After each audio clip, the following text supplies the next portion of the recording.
சரி சொல்லுங்க. ஏங்க, உங்களுக்கு சாப்பிடுறதுக்கு எது ரொம்ப ரொம்ப பிடிக்கும்? உங்களுக்கு சாப்பிடுறதுக்கு எதுங்க ரொம்ப ரொம்ப பிடிக்கும்னு கேட்டேன்.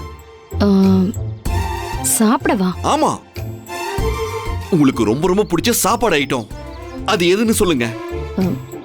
என்னங்க நீங்க ஏதோ முக்கியமான விஷயம் பேசணும்னு சொல்லிட்டு இப்படி சாப்பிடுறதுக்கு என்ன வேணும்னு கேட்டுட்டு இருக்கீங்க? ஏங்க, இந்த மாதிரி ஒரு சமையல் கலைஞனுக்கு இதை விட வேற என்ன முக்கியமான விஷயம் இருக்க போகுது? சொல்லுங்க. ஏங்க இப்படி திடீர்னு வந்து கேட்டா நான் என்னத்த சொல்றது? ஏங்க, இது அந்த அளவுக்கு கஷ்டமான கேள்வியெல்லாம் ஒண்ணும் இல்லைங்க. கொஞ்சம் யோசிச்சீங்கன்னா சொல்லலாம். சொல்லுங்க. எனக்கு அந்த மாதிரி இதுதான் பிடிக்கும் இதுதான் பிடிக்காதுன்ற மாதிரி எல்லாம் எதுவும் இல்லைங்க. நான் எதுவா இருந்தாலும் சாப்பிடுவேன்.